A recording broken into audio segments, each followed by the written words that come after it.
Hi, thank you all for coming. Welcome to, I can finally say this because it's our second year doing it now. So our annual Buckeye Leadership Fellows Beneath the Surface. Thank you, thank you. I am your host tonight, Mercedes Wallace. I am really excited to have you all get to know our guest, and I know you guys all got to briefly meet with him as well, but something that I really love about this series is that it was bred out of curiosity first. And I don't know if it's my resistance to surface level conversation or just asking questions of people, but I believe we build better connections when we ask interesting questions of the people around us, whether we've known them for a short time or a long time.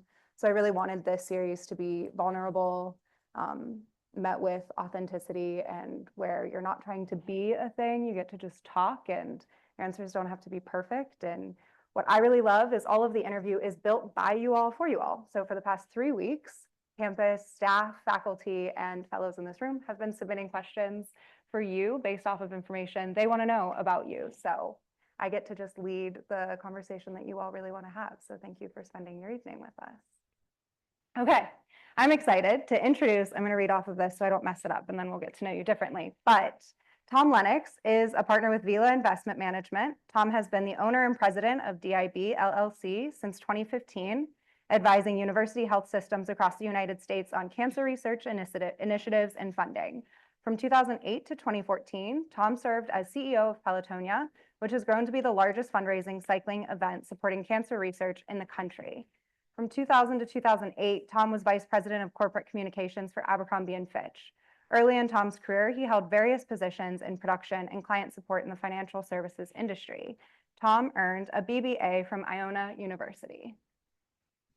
Thanks so much for being here with us. I'm happy to be here. Yeah. This is a happy place for me, so this will be fun. Well, first, how's your heart doing today?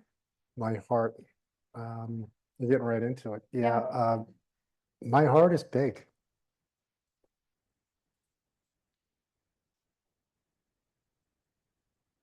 And full. I'll keep this together. It's okay. It's not off to a great start. It's not after some be patient. I'm sure you will be. My heart is big and my heart is full. And that's something that I'll never worry about. There's a lot of space. I think that's just kind of who I am, and I care about people. And I was able to do that while leading Pelotonia. But my heart is full. Good. I'm happy to hear that. I know we just heard some specifics on your career, but can you tell me a story about your childhood that you think gives some context to who you are today? Yeah. I don't know, we all have stories, I think really the takeaway, if I were to think about my childhood, is that I had two very hardworking parents. My dad is a retired New York City police officer, and my mom is a retired nurse. They both worked full time, primarily to get their kids through college, and for obviously necessities and other things. But I think as I think about that, I think that their commitment to us and the fact that my dad worked multiple jobs at all times. I mean, he did everything. He cut lawns. He cleaned gutters. He was a pallbearer for years at $35, a day, an hour, burying people. Yeah, not an easy job. I mean, I can't tell you how many times I picked up the phone. It's Whalen Funeral Home. We need Tom for 9 for 10. Be there at 9 for a 10 o'clock funeral. And they did so many other things. But it taught me and it taught my sister how we had to participate. We had to take care of ourselves. We had to look out for each other. And I think that really served us well. At a school at 3 o'clock as a kid in elementary school, and we'd walk over to the library. Why would you do that? The library is a safe place. Probably did everything in the library except my homework, but it was a safe place. And mom would pick us up at 5:30. We'd go home, we'd do a little bit of homework, and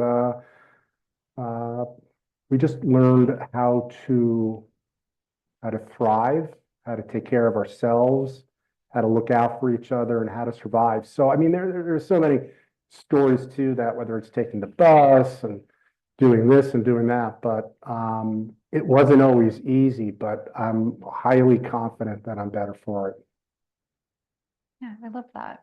Okay, so thinking about some of your evolution, which I think you started alluding to, but one of the questions that we got was, can you speak to what are some changes that you have seen in yourself since you were in college? I think I've grown up a bit, not entirely. Let's hope you never do. It's probably not possible. I think I've become more accountable, more goal-oriented, more serious. I've learned more about responsibility and delivering. I think I've always kept my word, but I think will always be very, very important to me. That's really all you're good for is your word, and you've got to carry through and do the things that you're going to say you're going to do. So, I think just since graduating, I've continued to learn, and I continue to get better each and every day. I think that 1% better is the best that we can all do, right? I love to learn. And if you can get 1% better, in each increment, you're doing a heck of a job. Where do you attribute that 1% better mindset to? We're like the desire to get. Yeah, like is that family bred? Is that from your dad and all of the hard work he was doing, your mom? I think it's my parents. I think it's my family now. These folks here, my family is so important to me. It's interesting. We were down at the national championship game, and I won't get into too much detail, but we were talking in the team hotel to Will Howard and his mother. And when you see a guy like that, who doesn't tell Will or his mom that he's a great quarterback? Sure. And he's a great Buckeye. And so that's not what I'm going to say. I thought that she needed to know that he's a fine man. He's a good guy. He's a good kid. Yeah. And, she said something really important. And she said that she tells him that, Will, family is all you've got, and it's all you need. And so he's a lucky guy to have that. And I have it, and it's not lost on me. But that's a real reason why he is so good at what he does. And I continue to try to be good at what I do, and I think I'm getting there. Yeah. Staying in the same vein as family, I'm going to keep you there for a second if that's okay. Yeah. What is something you've learned about yourself from being a father? It's hard. They never go away. Oh yeah, that is the thing about kids. They tend to stick around a little. You're talking about family, it's all you got, all you need. And you've likely heard something like that. And I know I did. And I never really got it. It didn't mean so much to me when I was a teenager, when I was in college, when I was in my 20s. Had children, my early 30s, we had children. Shane actually had the child. And then it became more interesting and started to make sense. But life's fast and it's at you, and we're working. We both work. A lot of hours. I take great pride in working hard. Work ethic is really important to me. And so sometimes you have to focus on that. But I'd say not until after, I wouldn't say having cancer when I was 40 was sort of the thing that made things click, because it continues to click each and every day. But I sit here now with 3 adult children, each of which, all of which are in their 20s, with significant others, all of which are great people. that it really means something to me. And it is so true. It's like, Tom, what do you want to do tonight? I want to stay home. I want to be in my kitchen. I want to have a glass of wine. I want to have the game on without volume. I want the music on, and I want to cook for my people. And I don't need anything else. What are you cooking and what music do you have on for this? Well, we're not allowed to listen to my music. We're not allowed to listen to Dave Matthews in the house. Okay. Because, that's Hard and fast rule. Understood. that's just fact. And so I try to, it depends who's working the system. If my 23-year-old son is on his phone, it's everything from Willie Nelson to hip hop to Sinatra. He loves music, and he's really the right guy to have on the music. Okay, so we're gonna keep him on the aux cord. He's on the aux. He's really, really, really good. And so he takes care of that. But I love music, and I listen to music. I listened to classical music today when I sort of reset after work at the house. I had a couple of meetings today, one of which was downtown this afternoon, a great meeting with an RAA, an investment advisor, good friend of mine down here in town, Randy Gerber, and Ohio State graduate, proud. And I went home and put on classical music, and it just sort of put me in the right spot. And so I think music is really important. Yeah. I'll cook anything that it's whatever the people want. I'm known to cook Italian. I'm an Irish guy from the Bronx, and that doesn't really make a lot of sense, but I love to make pasta, sauce, red sauce from scratch, San Marzano tomatoes, great olive oil, garlic. I'll make a bolognese. We'll make steaks. It's just not hard. It's just, you just go at it. And if it turns out the wrong way, all right, we'll have another glass of wine. And if not, let's eat. That's the trick. You just got to keep them giving them glasses of wine so they don't really notice. Everybody needs to be hydrated when they eat my food. Sure, that's a great take. I probably should have asked them what the best thing that you're cooking is. I want to back up a little bit. You mentioned your cancer diagnosis. Yes. Is that okay if we go there? Absolutely. If you're patient. Yeah, I'll give you time. I think I'm of the belief that most people end up sharing this terrible C-shaped scar at some point. I know I mentioned prior to you, and most of them know this, but my father had cancer as well, and he got diagnosed when I was 24. And the thing that struck me always was these like little moments and silver linings that we found through it, or just emotions that maybe we weren't expecting. I mean, you hear cancer and you think all of the worst first. So I'm curious, can you talk about an emotion that you had that maybe surprised you from your cancer diagnosis? Fear.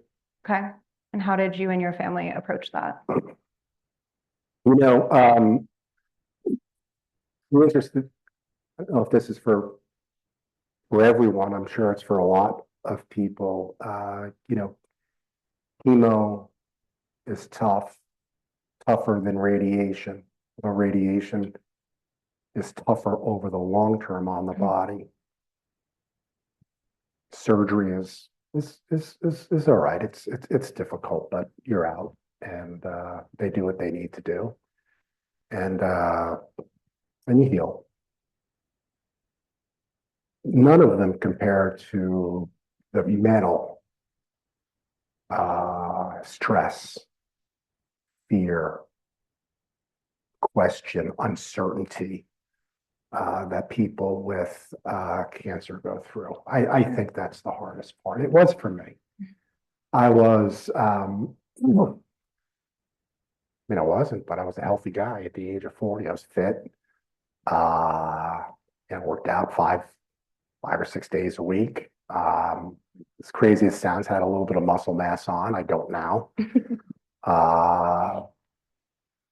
And I was really doing great things professionally, and had a great family of young children. My oldest, Charlotte, I think was 10 at the time. So it was something, it was like a 10, 8, and 6, 2 girls and a boy.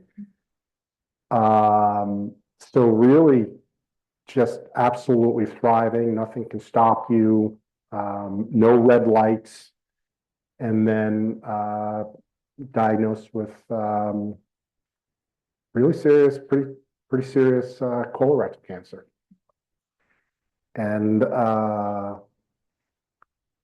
everybody's heard that, it's all good until you hear on the phone or whatever it is, you have cancer. And it's bad and that much worse. It's just scary. I think I'm a pretty brave guy and not much gets to me, right? And it scared the hell out of me and my family. And so when you think of your family and you're going through that, the kids were different ages. So that our 10-year-old had somewhat of an understanding of what cancer is. And then my Liza had less of an understanding. And then Thomas, who was the youngest, probably still doesn't understand it because he's a little obtuse like me. But that hurts. You put your family through real despair and I'll say it again, uncertainty. I mean, uncertainty is the worst thing that happens. Certainly is the worst thing that can happen in the financial markets, and that's the business I'm in right now. And it might not mean a lot, but when you've got a company, a public company, and there's just uncertainty in the product line, uncertainty in the management team, uncertainty of what they're going to earn. I mean, the stocks the companies just don't stand a chance in the public markets. So uncertainty is bad. It's awful with cancer. There is no certainty in science. It's just a probability thing. But I was indeed very lucky. My wife took exceptional care of me. It's a lot. It's radiation every day. Chemo can wear you out. It'll put you in the hospital, as it did me a few times. My liver sort of blew up. And so it's this down and back, down and back, down and back, down and back for your spouse, your caretaker. Yeah. Who's watching the kids, who's looking at the medical bills, who's on, the staff, the surgeon, the attendings, the RNs, the PCAs. Is he getting his meds? What does his blood pressure look like? How's his temperature? Does he have an infection? What's this? What's that? It's a lot. It's more to be a caretaker than it is to be a patient. It absolutely is. There's no question about it. So it was something. You said it. It's awful. It's a rotten disease or diseases, right? There are over 200 types of cancer. But there's no question in my mind that it made me a stronger person. No question. I love the outlook that you have on it, and that you had such incredible support with your family through it too. And we'll talk a bit in a moment too about you going eventually to work in the space to raise money for cancer too. But how did you maintain that constructive mindset after the cancer diagnosis and channel it into creating something meaningful? Well, the channeling it sort of happened as I was presented an opportunity, which is just absolutely bizarre because I never saw myself raising money for cancer research. It was just like not even in consideration, right? And so we'll get to that. But it's how do you sort of keep your shit together during illness and treatment. And I'm not sure I did.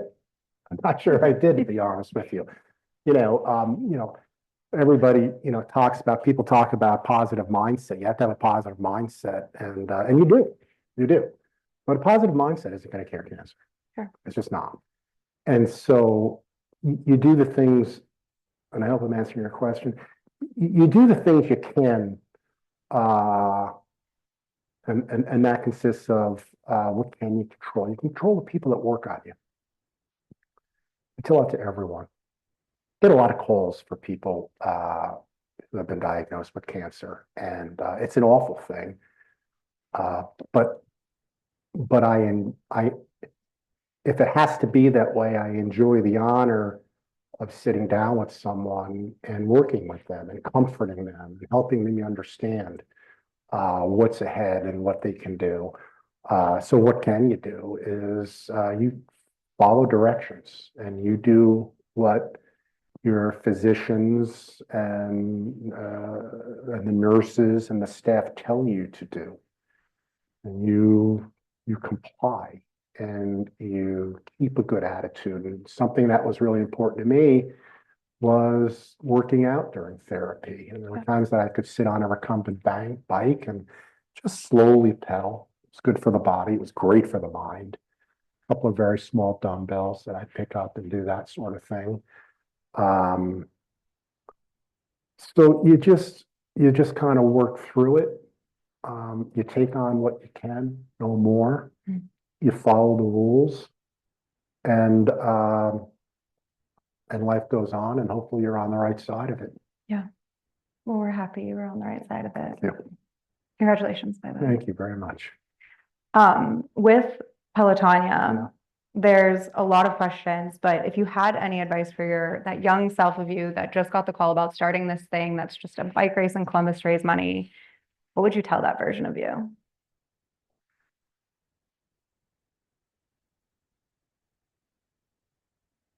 That's a good question. I think there were times, self-criticize myself, where we were so caught up in reaching goals and hustling. In about a 10-month period of time, we leased space, we networked the office, we staffed up, created a website, a peer-to-peer raising platform, created a sales plan, figured out a name, created an identity, interviewed, worked with vendors and partners, and safety folks and volunteers. And I mean, too many to mention. And then we created a sales plan where we had to go out 2 or 3 times a day to convince people to come along with us without a track record, nothing to show. What do you mean you're going to take my credit card? And if I don't raise from $1,000 to $2,000, depending on your distance, that you're going to swipe my credit card if I don't fundraise? Sounds like a really bad MLM scheme. That's awful. I'm like, you're going to do it and you're going to fundraise. We're going to help you. We're not going to leave you behind. And if you need, we're going to get you a bike. And so you really get wrapped up in that pace, and it's a ton of adrenaline. And you're going here and there. I mean, I was up on campus, in the early days, 3 days a week with, I forget now, forgive me, the 18 colleges, athletics, the alumni program. Back in the day, it was President Gee who would show up and support us, and Dr. Caligiuri, who was director of the Comprehensive Cancer Center, CEO of the Genes, brilliant guy. And they'd support us and they'd open doors for us. And they would say, yes, this guy's a little odd and he's a little crazy, but you can trust him and he's doing a good thing and it's going to a great spot. So I think really, just to get back to your question, I think there are times perhaps I could have been a little bit more patient. Sure. Maybe respectful in an instance or two. I wouldn't necessarily, I don't have any general regrets at all, but we were charged to do something very important and were given millions of dollars to do it. And that's serious business. And we just could not fail and we could not let people down. Yeah. You had mentioned the idea of going out and convincing people, right? And I think you had some people behind you that also helped say you can trust this guy, but so much of that is built in trust of the work that you're doing. how did you effectively engage so many people in a cause that sometimes people can feel it seems apathetic to, Yeah. which I guess in short, how did you get them to care so much? Yeah, I think it's storytelling. Okay. It's a crude term, but it's sales. It's selling. Um, I mentioned perhaps a little while ago fate, and I didn't first just didn't see myself running a bike ride. I wasn't a bike rider. I was a cyclist. But things really started to line up. I was with a great company, a successful company. I was looking to do a little something else. I was diagnosed with cancer. NetJets is an organization that was here in town, was thinking of leaving Columbus and relocating to Research Triangle Park in North Carolina. And as part of the overall incentive delivered by the governor and leaders in the state of Ohio, they decided to include a $12.5 million gift to the Ohio State University, which went to the James and the Ohio State University Comprehensive Cancer Center. So in effect, it was a pre-funded organization, which is the hardest thing, unfortunately, that nonprofits have to struggle with, and that is raising money to run the organization, to raise money. But that was off the table. And that was that was what was so very appealing to me. Yeah. I am not good at asking for money. I'm not. It's uncomfortable for me. Money is a personal thing. But I can tell you my story and I can throw a hell of a party. And in its simplest form, that's really what Pelotonia is. It is a celebration. And so that's sort of how it came together. The Pelotonia business had two barriers of entry for potential riders. One was you have to raise between $1,000 and you have to collateralize it. You have to put your credit card down and we will swipe it without exception. And the other is you have to have a bike. And so we developed through, sort of reps, this, as I called it, a risk-free offering for potential riders. And so how did you get into these rooms? When I was at A&F, I led the philanthropy initiative. And so spent years making gifts on behalf of Abercrombie and their shareholders to companies in Central Ohio for all of the nonprofits. And the way it works, and certainly this town and probably most every other town, is that you have leaders from different businesses in town, law firms, accounting firms, design firms, architectural, you name it. And they sit on these boards, whether it's at Nationwide Children's Hospital or I couldn't begin to guess how many boards there are at the Ohio State University. Just so many. And so you have these, and so what they do is they call on companies and public companies, and they're like, listen, we're having a fundraiser, we're having a walk, we're having a gala. We need 25,000, we need 50,000, we need 5,000. And incidentally, which is like totally bizarro, is the budgets and the giving was more robust years ago, 25 years ago than they are today, if you can believe that, in just absolute dollar amount. Wow. And so our team was responsible for that. So all of the sort of leaders of Columbus would call our office and submit their ask. And I believe, took very good care of the nonprofits that they represented. And so when I was in that position, the one thing I had going for me is that I knew people would pick up the phone. Sure. And so when they picked up the phone, it was already done. It was a win. We've got you. And the reason that is because I'd call up the managing partner at the Voorhees law firm, for instance, good friend of mine, Russ Minion at the time, and I said, Russ, I'm leading a nonprofit. The name of it's Pelotonia. You haven't heard of it, but I want to come talk to your people and I don't need any money. He's like, well, what kind of nonprofit doesn't need any money? I'm like, we don't need your money. We have an organization named NetJets that's underwriting all of the operating needs and costs and expenses. And what I want to do is I want to talk to your people. I want to tell them a story and I want to invite them to come out and ride in Peloton. He's like, yeah, Like, I'll bring the pizzas, I'll bring the bagels, did it hundreds and hundreds of times. And he's like, Tommy, when do you want to come over? 2 o'clock on Tuesday, see you.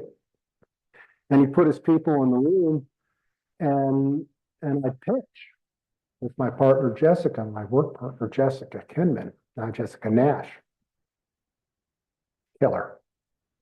You knew her, 21-year-old. Interviewed her when she graduated from Ohio State a year early. She was 20 when I interviewed her. I know that because I had to cancel. 2 days later, I met with her. It was like her 21st birthday, and I was having a glass of wine. I'm like, hold on, you're not even old enough to drink a glass of wine. What's going on here? I was tired of the 7 lattes and iced teas I had at Starbucks because that's where I was working all day long. Yeah. I'm like, I got to get out of here. I'm amped up. And so we developed this risk-free deal, risk-free sort of offering. And it was, here's the deal. Just about anyone can ride 25 miles, but we also offer 50 and we offer 100. And if you're really into riding, you can do 180. We'll overnight you. And you have a year. At that point, it was 10 months. Generally, except for the first year, it's an annual type drive, if you will. But you have 10 months to raise $1,000. I can't raise the money. I can't raise the money. Like, absolutely, you can. Do you have Facebook? Yeah. Do you have email? Right. How are you unable to raise $1,000 if my son's friend can stand on a corner in Westerville, Ohio, and play the guitar? He doesn't know how to play the guitar. Sell candy bars, and in an afternoon raise $700. An afternoon. I had fun doing it. So I don't want to hear that you can't raise the money. A little bit of tough love in there, but it's true. This is important. And so then we help them understand, it's like, listen, if you start a team and your buddy knows a lot of people and is really good at fundraising, she can share with you. Just as long as you both have your minimum. Yeah. And then the final clincher was, one of these, like, if you don't have any friends, you don't have family, if no one that you know cares about funding cancer research and you just can't do it, you can unwind. Up until 30 days before the ride, nothing will hit your card. And so why not just give it a shot and do something really special? And I promise you'll feel really good about it. And so we did that day after day after day after day, morning, noon, evenings. And it was a blast. It was a rush. And people started to come one by one. And we'd look at the website and we'd hit refresh back in the day. And it would be like, there's a rider. There's a rider. There's a rider. There's $1,500.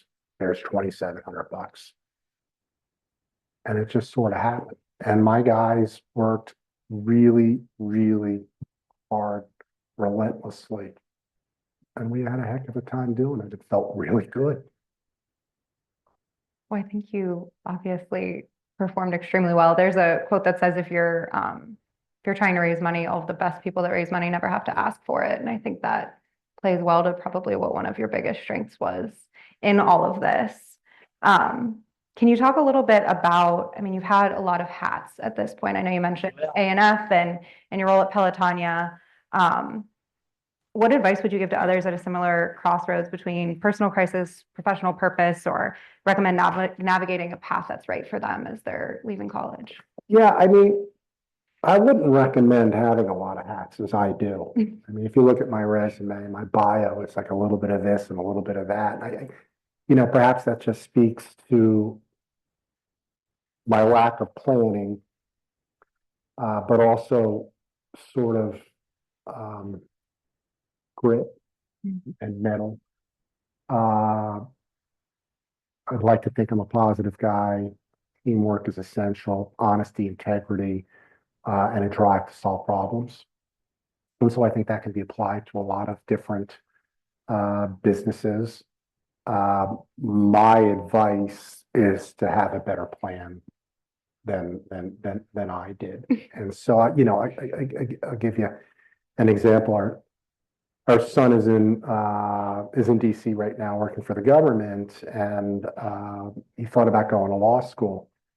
And I don't think he really wants to go to law school, right? And so we're not the type of people to push people to do things that they do not want to do. It's just not who I am, not who my wife is. But I have spoken to him, and sat him down. I'm like, listen, if you choose to go to law school and you don't have to practice law, and that's kind of an inside joke here, because a few of us were talking earlier, and I'm studying architecture, but I don't want to be an architect. I'm studying finance, but I want to do something else. And that's like all good, Sure. you know. But for me, if he wants to go to law school, and you have to want to go to law school because it is very competitive and it is very difficult, and there's an abundance of people that would do anything to go to law school. So you can't compete with those folks unless you're really signing up to it and want to do it. But if you do, which honestly I'd like to see him do, you have that law degree. You don't have to practice law, but you have that law degree, that niche, that area of expertise that you can always use, fall back on, apply to most any business that you're involved in. And so I don't know, maybe I'm a fighter, maybe I've made it work, but I would definitely recommend having a very thoughtful plan. And I know that's what you're getting out of this program, is to be very thoughtful, not only about how to lead, but how to apply the things that you're learning to make yourself and your communities more successful. I think it's awesome. Thank you. I really appreciate that. Do the best that we can.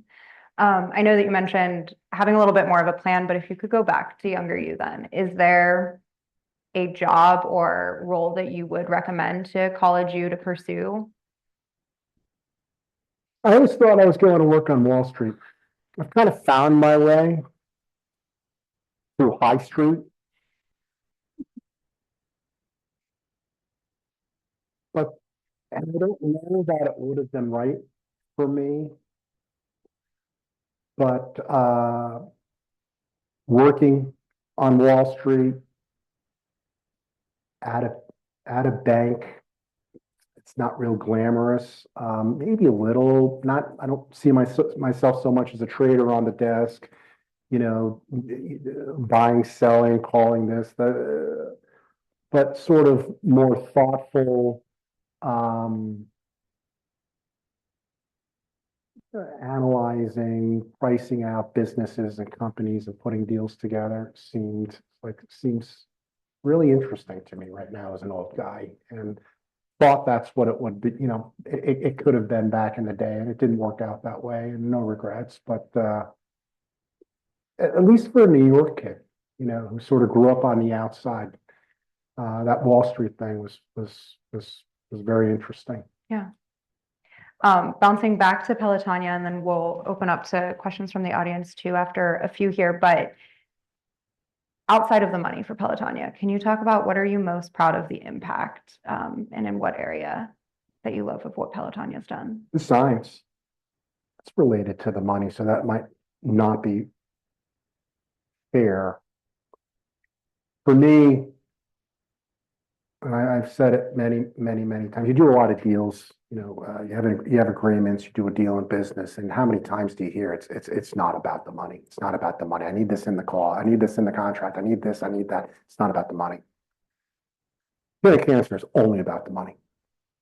It really isn't, because you need great people that are going to, perform the science. But it is very much about the money. And so I'm proud of that. Now,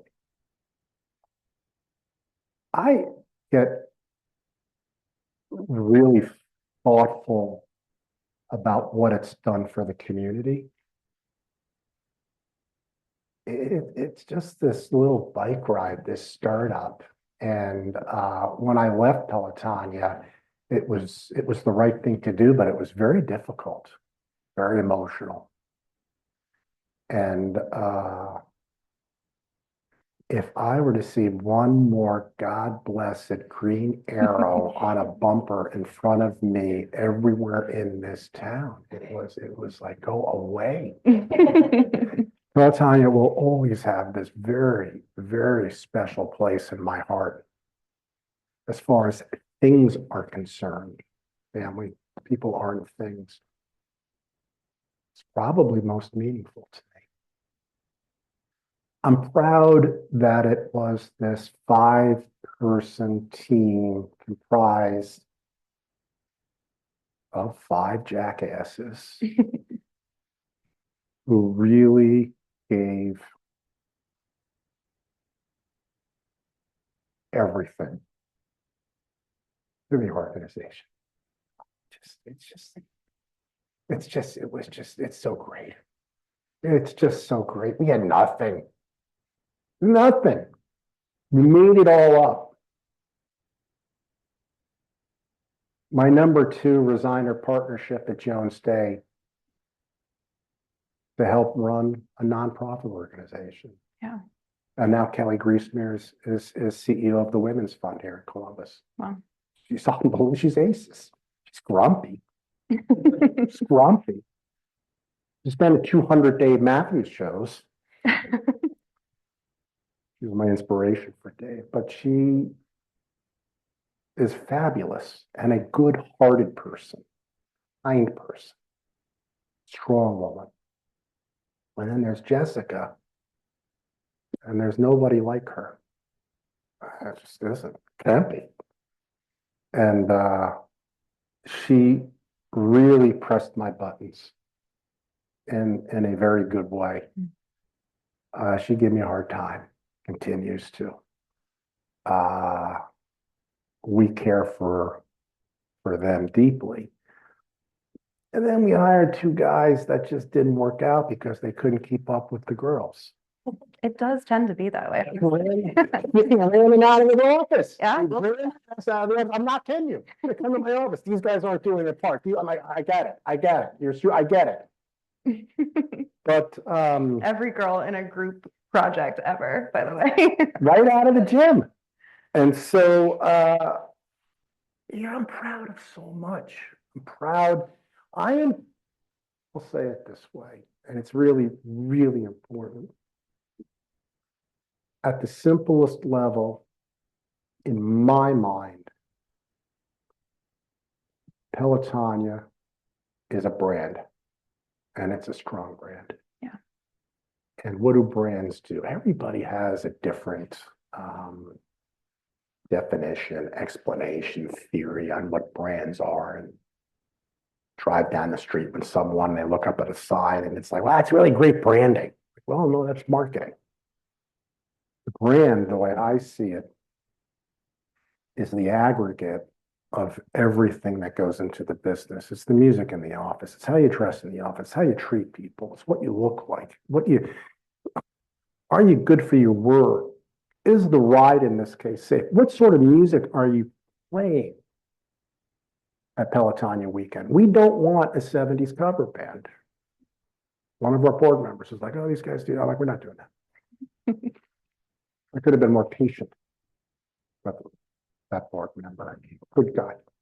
But it's the detail of the business that triggers an understanding and an emotional sort of response to what you're doing. And that business, that organization, I think better said, Pelotonia, from the very first moment we thought about it, was to be positioned as a lifestyle brand. Simplest way. It was it.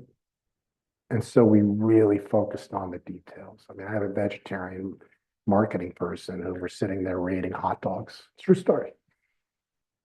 You can have 4x1s, 3x1s, 5x1s. What's the weight? What's the fruit? That's important stuff. Somebody said they rode in Peloton this year. I'm like, did you wait in a line? Job descriptions, no line mentality. Lines are a choice. And so if people are going to go out on their own, put their credit card down, guarantee they're going to raise, let's just say $1,500. If it were me, I'm not waiting online for a goodie bag filled with garbage. I'm not.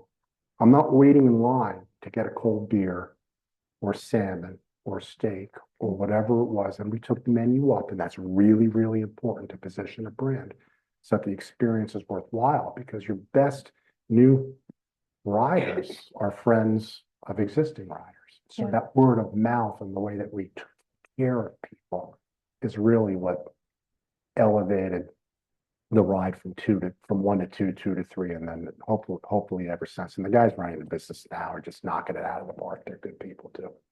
Well, you set them up for success, and the leadership that you gave was incredible. So thank you.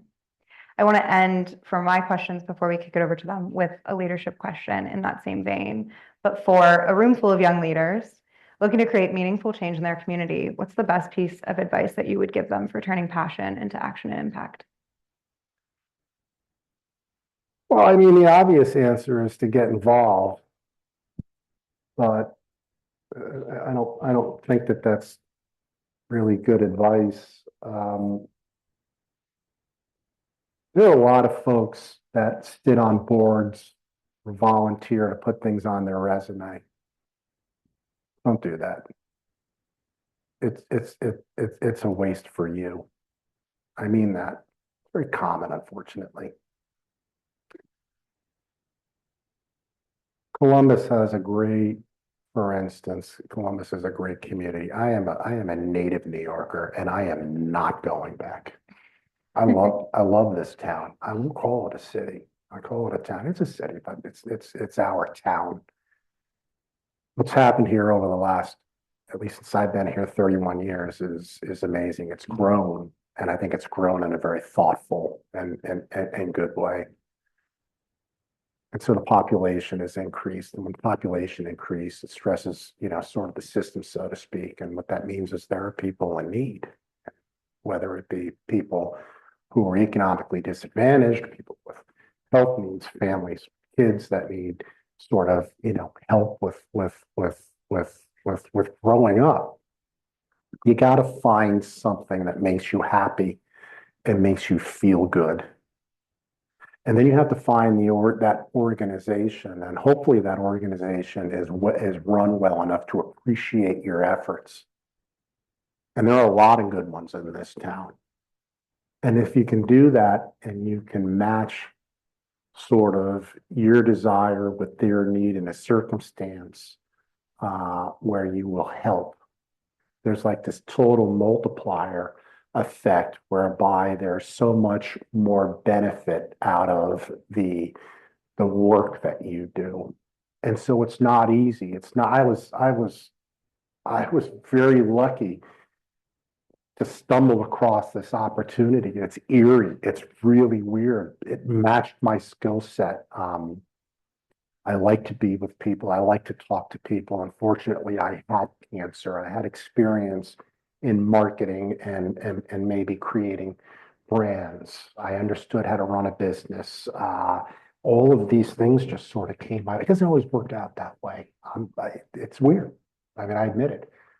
So I think that you should be involved in your community. I think, because it's good for your soul, but I think it makes you stronger, and I think it makes you smarter. And I think there are a lot of people that need your help. And I've said this I've said this in years, but when you think of philanthropy, or a lot of folks think of philanthropy, it's about writing $1 million checks, foundations and donor advised funds, and wealthy people that can write big checks. That's not what philanthropy is. Philanthropy is about kindness. And I've been out of this a little bit, so I'm going to have to go back and look at the true definition tonight. But it is not about giving money. It's about taking care of people. And so I know that each of us can do that. And I encourage you to do it. Thank you. I think Mike is going to have a mic running around over there. Nobody? Come on, that was decent. He's going to run around if there's anyone that has any questions. one thing I've heard you say a lot is you talk about telling your story and how that's a way for you to get your passion out there. Yeah. How would you recommend like somebody going about like starting to build that story for themselves and sharing that message in a way that people can understand, in a way that people can latch onto? So you don't want my story, right? Like, I don't want you to have that story. My story is I was diagnosed with cancer as a reasonably healthy man at the age of 40. And this was what transpired, you know. And so you obviously, embedded in your question is you have to create your own story. And I don't know at this point in time what that story is. But what I would ask you to think about is just having an accurate, honest, humanistic story that enables people to better understand who you are. Is that? I think that's great. I mean, it's world's tough. Business is tougher, and you're all going to look to graduate from Ohio State and go out and do something good. It may be to make money. It might be to help your community or whatever. Neither work without integrity and honesty. I was in the crisis communications business and as a spokesman. And the one thing you don't do ever in a statement is include anything but honest facts. You'll never deceive anyone. They'll read right through it. You lose your integrity. It dilutes your brand, your personal brand or the company brand. You have to be thoughtful. You have to understand what's going on, and you have to be honest and remedy the situation in that circumstance. But for you, I'm sure you have a good story, and each of you do. And so you just have to think through what you've been through. I know it's been tough. And how you people understand that A, you're a good person, and B, you can help them if that's what you want to do.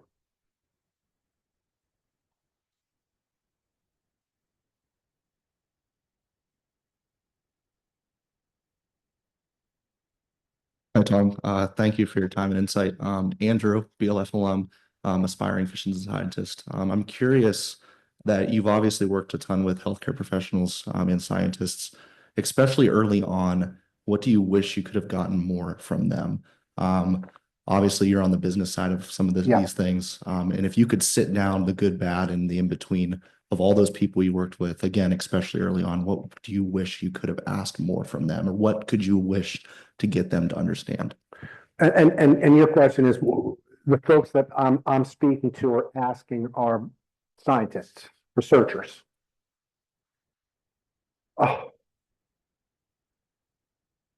I mean, it's hard to come up with something reasonable aside from, and there's a little bit of snarky humor in this, but it's like, get to work and get it done more quickly. Enough's enough. We raise the money, people in the community raise the money. We're giving it to you. Now go do your job.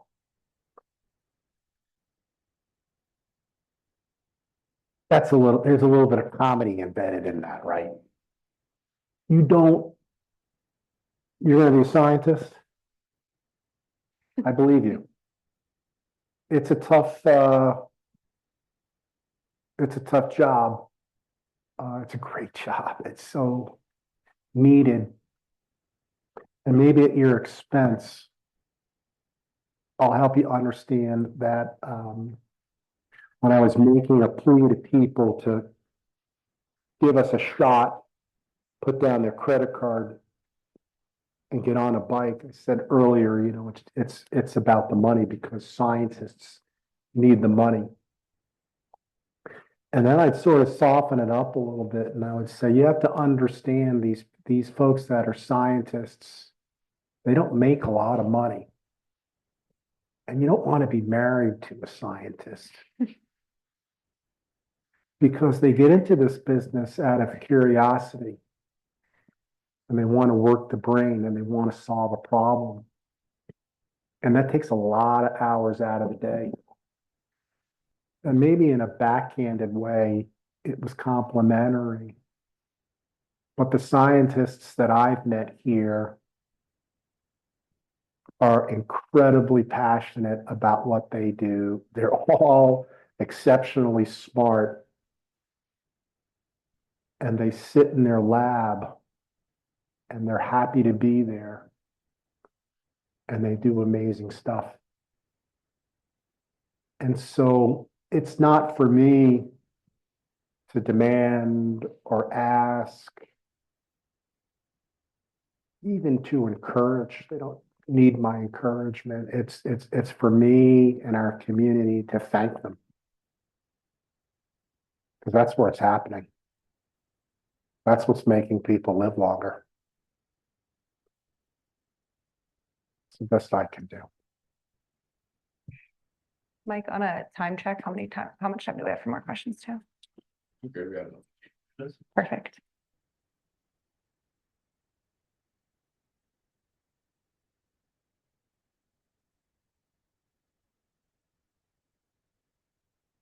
Hi, I'm Audrey, class of 26 for BLF. And I kind of wanted to ask you when you talked about philanthropy and taking care of people, Yeah. what is the best way that people took care of you when you were going through a hard time? And how do you take care of others that you meet and talk through that are going through similar situations that you went through? Audrey, that's not fair. We're just trying to get you to cry again. Oh my gosh, it will. I've been admitted to the hospital hundreds of times. I know everybody on the 12th floor at the James. I saw Justine down at the national championship game. She was one of my lead RNs. Text my nurses all the time. A commitment that the med staff from start to finish make to its patients at the James is quite humbling. I've met a lot of them. Interventional radiology, anesthesia, general surgery, colorectal surgery, infusion, downstairs, the old James radiation. Been to OSU East. I've been to this one. I've been to the old one, the new one. Been to Doan Hall. And, you know, what they've been chosen to do and what they do for others is quite amazing. It's not an easy job. You know, I had colon cancer. 2 years ago, they shut my gut off for a year. I had an ostomy bed for a year. It's miserable. It's awful. It's gross. I'm like a gross guy. I mean, these people are bathing me, taking care of me, and feeding me, getting me better. So what the folks have done over there is really amazing, but illness and disease are really tough. And so I've been shuttled to the hospital. It always happened for me. I get a bowel obstruction. I've had probably 8 or 9 of them. I don't know what it's like to have a baby.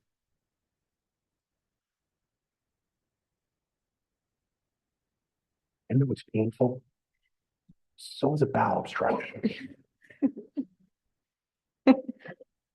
And it would happen after I'd eat at 7 o'clock at night, wake up at 2 o'clock in the morning. I've got to go in because the pain, I need to go in. I need to go to the emergency department and I need them to give me Dilaudid, the pain medication. And up until then, it's like pass out bad.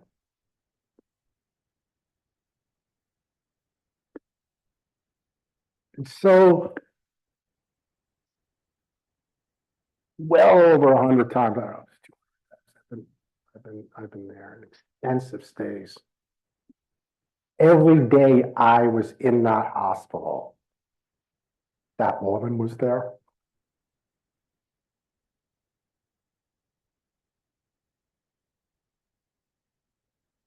Took me in, park in the car at 2 o'clock in the morning in the garage. I don't want my family walking around campus at 2 o'clock in the morning. Sitting with me, barking orders. Respectfully, but barking orders. He needs to get in. Why is he going through the metal detector? He needs pain meds. We understand there's COVID, but we really don't believe we should be sitting in the emergency room for 18 hours. Let's go. Let's get him upstairs. Every day. From New Albany, Ohio, down to the James. Parks in the lot. Validate parking. Would stand in registration in the lobby of the James. I'm like, don't do that. The second floor, there's a cut through. You don't have to go through all of it. You don't have to get your picture taken. Just go up the elevator and come up to see me.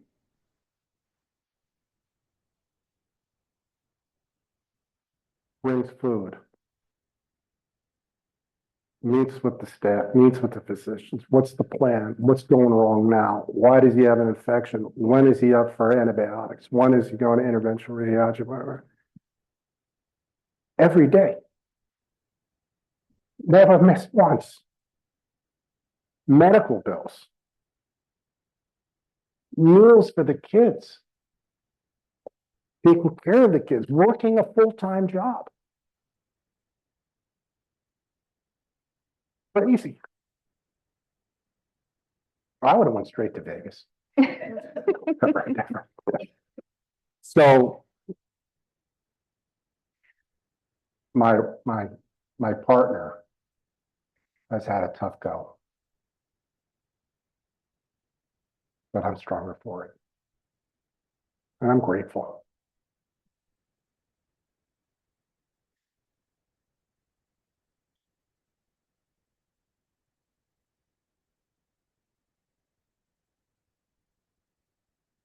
Hi, how's it going? Colin Joyce. I'm part of the class of 26, and I was just curious. You talked about, your team of 5 and how they were Yeah. just working so hard. And when you originally were pitching and you went to kind of your network, and I was wondering, how do you choose the people that you want to be a part of your life? Yeah, I'm not, I mean, family aside, because I think that's a different type of question. I mean, that just kind of happens, right? I guess your question is about interviewing. Are you talking about the staff, or are you talking about all on part I of was just talking about, when you're curating a team that's trying to put together this really important cause, and you're figuring out, who do you want to be around every single day? And when you're talking about personal brand and everything that goes into what Pelotonia is, just what kind of things were you looking for and wanting to see in the people that were parts of your life? All right, that's really good. So I think, there are a couple of different answers based on sort of experience. I think really for a young person, which might apply to this group right here, the number one I look for is a willingness to learn, a willingness to buy in, a willingness to put, in many cases, at least during business hours, sort of the role, the objectives right up front. I'm not embarrassed to say that. And so I had an idea of how to structure and run this business. And I was fairly confident that it would work. And what we couldn't have were folks that wanted to do things their way. Folks that didn't want to make sacrifices what we accomplished could never have been done if there weren't sacrifices by each and every one on that small, mighty 5-person team. And so for entry level, which is my preferred way to hire in this situation and most other situations as you build a team, is just to find smart folks that will buy in and support the mission. Now, my number 2 is a whole different deal because she's a friend of the family's. I've known her for a long time. She went to IU undergraduate, went to law school at Ohio State. She was a partner of a very impressive law firm, one of the more impressive law firms. I knew that she had integrity, which is really important to me. And I knew she would just fit in and make us stronger. And that was an easy one. So, it is about buying in, but, I didn't include this, but baseline, at least for me, I need kind people, caring people, sometimes that have a little bit of thick skin because sounds awful, not awful, but my standards were and are very high. And if you didn't sort of do the things and above, sort of the line where my expectations are, you were going to hear about it, tying back to I could have been more patient. There wasn't a lot of patience. We had 10 months. Let's go. I don't want to hear any, let's go. No, I had great respect, and each of these people, like Julie, Jessica, and Kelly are like family. We have a wedding coming up very soon, and they'll be there, and we keep in contact. Good people who are smart, who want to play on a team and look out for each other. Does that help?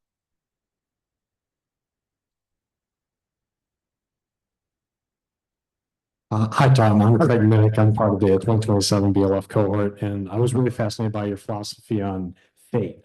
And I was wondering if you can elaborate more on that and how you turn like the darkness of your cancer diagnosis into the beauty that you made with Pelotonia. How's that changed your life? It's Greg. That's a great question. It's just kind of like hard. It's hard to explain. I guess you can't explain everything.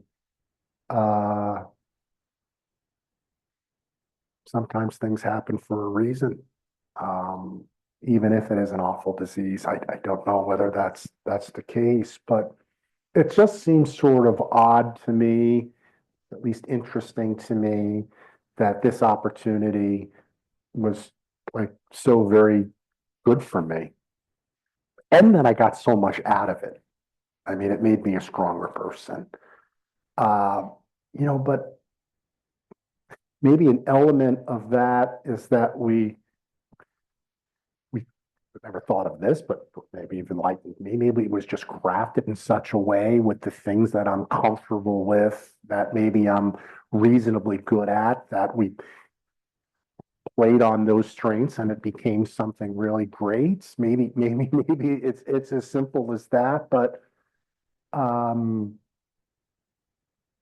it was really about storytelling, and I had a story, and I was obviously really passionate about making change and doing something that could ultimately end this disease, as we used to say. And we sort of brought a food guy, so we had great food. I'm a music guy. We had a certain type of music, nondescript music, where these musicians would play their music instead of someone else's music. But it all sort of lined up, in the very, very beginning. Cindy Hilsheimer, who has a search firm, who is equally a founder of Pelotonia, she sort of put the financial deal together with NetJets, with Dan Rosenthal, 2 existing board members to this day from the very beginning of Pelotonia, exceptional board members. It wasn't my idea to have a bike ride. It was my idea to have Pelotonia and build the Pelotonia brand. But they have been, they were working, sort of behind the scenes in the beginning. And I sat down with Cindy and it just didn't really inspire me at first. You know, it was sort of like I had cancer. I'm finished with therapy. I had my surgery, finished with that. What's next? I'm like, I need a new start. I'm going to sit down with Cindy and she knows everybody and she's great. And she said, well, I got this idea that you might be interested. I don't know if it's right for you. And they had someone in mind to run the organization at that point in time, wasn't hired yet. And it just, and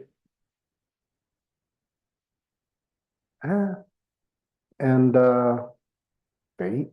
I went home and I'm like, well, you know, what if we used like, you know, the retail calendar? Retail calendar is a 4-5-4 calendar because what you want to do in the retail business is line up like conditions. What do you do Tuesday of this year versus a Tuesday last year? Because Tuesdays are different spending habit days than Saturday.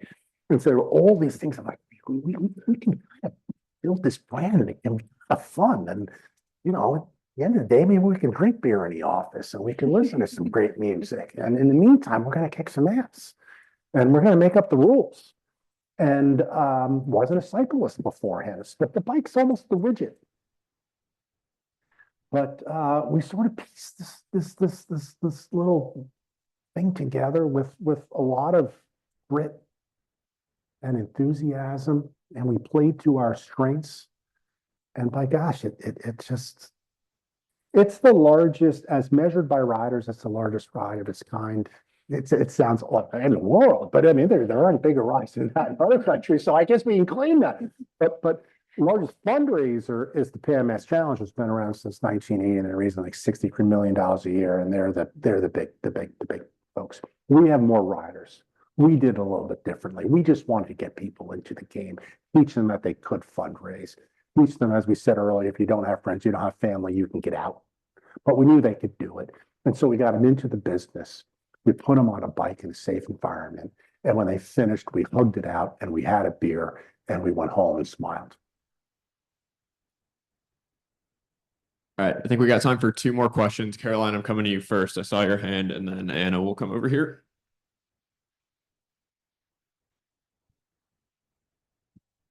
Hi, my name's Caroline. I'm from BLF cohort 26.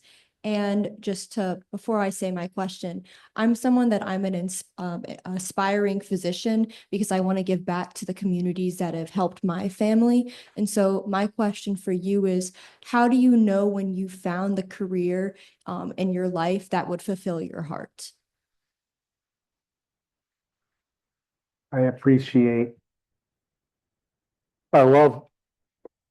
I love what you said, and that you're an aspiring physician because you want to give back. You did say that, didn't you? I think that's the right way to look at it. My oldest daughter is the same way. And she's in her 3rd year of medical school at the University of Toledo, and we're really proud of her. And she's not driven by capital. She's not driven by money. She should be fairly paid. But this is a person that just wants to help people. And I believe that's the same for you. And I think that's just so great. So I was kind of focused on your question was about if you can remind me about enriching, sort of how did I benefit? I think it was, how did I benefit from this experience? My question for you, sir, was how do you know when the career that you found yourself in is the career that would fulfill your heart and fulfill? Yeah. You had mentioned earlier how you mentioned that your heart was full. Yeah. And how do you know when you're in the right place? That's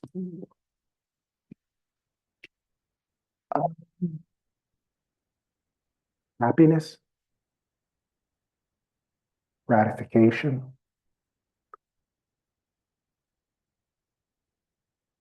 It feels good to help people. And we believe that we did. You know, we're not curing cancer, and we're not at the clinic when people ring the bell and leave, although I've done that for friends. Funding cancer research, at least for me, because of my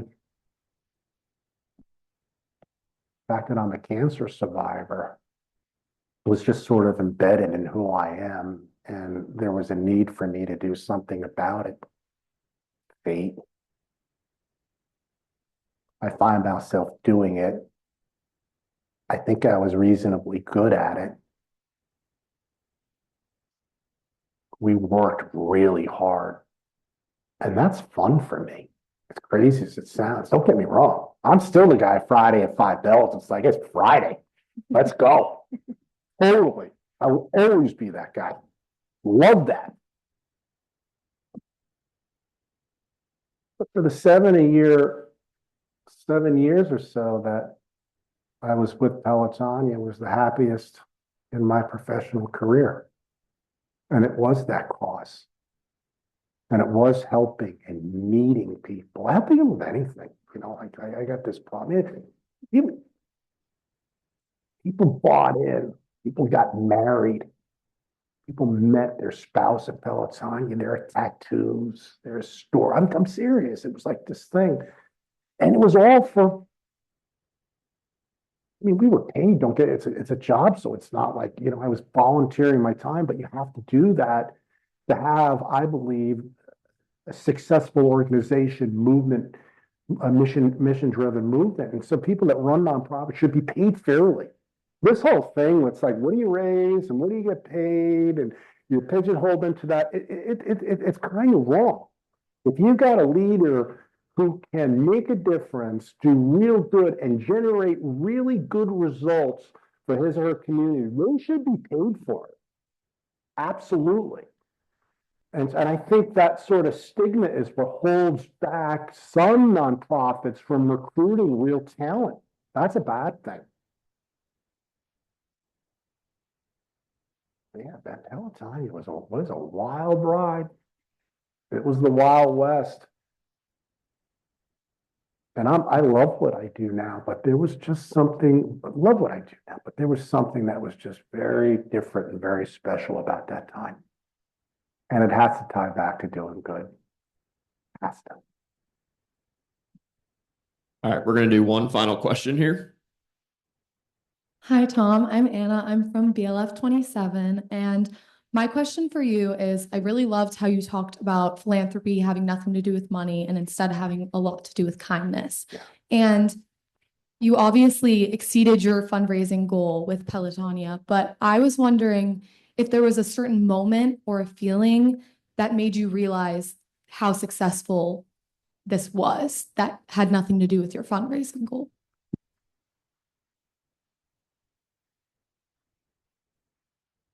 And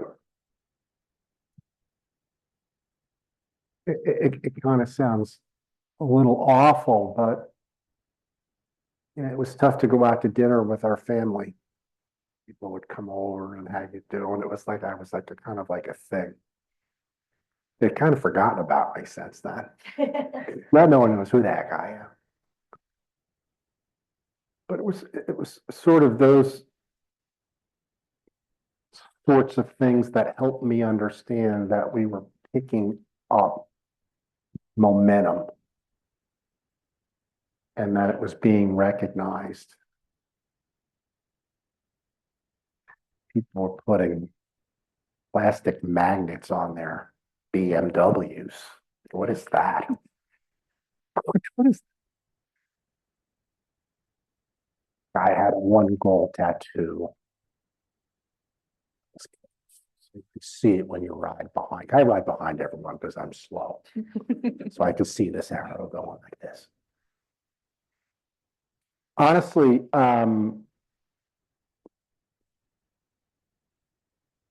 couple of things. People were very, not to me, maybe to me, unjust, didn't need to be. They were grateful for what we were doing for the community. That felt very, very, very, very good.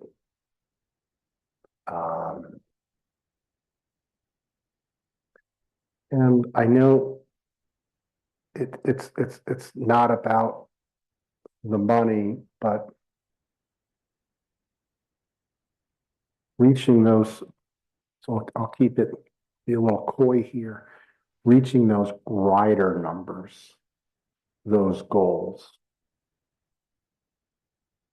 each day, week, month, season, year after year after year. That report card every day.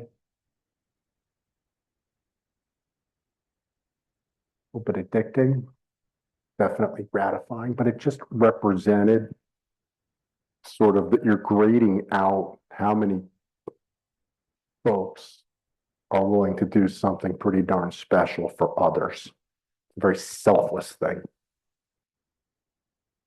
And so there's something funny that I haven't shared a lot because I wouldn't say it goes off the right way, but when everyone rides, you're in a nonprofit walk, a run, a ride, you'll have leadership, thank you. Thank you for riding. Thank you for running. I never said thank you. It was congratulations. Caught myself tonight doing it. I kind of slipped back in. It's a little bit of a nuance, a little bit of a funny thing, but I wanted people to ride for themselves and for their. And so who am I to thank you for doing that? We're the same. And so congratulations. So as we saw this thing build and pick up steam, one of the CEOs of the largest companies in Columbus sent a letter to the Columbus Partnership. Oh, it's like 70 companies at Columbus. This Pelotonia thing, like, what is it? What's going on? This thing raised $4.5 million in year one. And my company wasn't involved. And Steve Steinhauer's company in Huntington wasn't involved. Steve's the best. Awesome. Big Pelotonia guy. But in year two, I absolutely believe they felt like they missed out. Because it just doesn't happen like that often. It's like, who's this schmo, Lennox, on a bike trying to get people to ride 50 miles? That's stupid, silly, it's ridiculous. Maybe one of the guys in town, one of the CEOs, called a silly bike ride. I mean, he's laughing at himself. He was like, oh, a silly bike ride. This is the greatest thing. I think, tying back to one of the questions and maybe finishing your question, I think it's just been really good for Columbus, Ohio. It's just one more thing that's great about this awesome, fabulous town. It really is. I believe it. This is a great town. It's a great university. Thank you.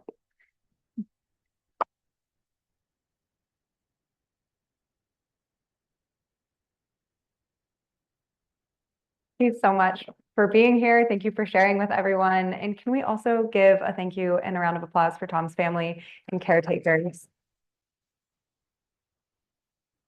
All right. Thanks for helping us close out year two. You're all going to be fine. I shook all your hands. I spoke to all of you.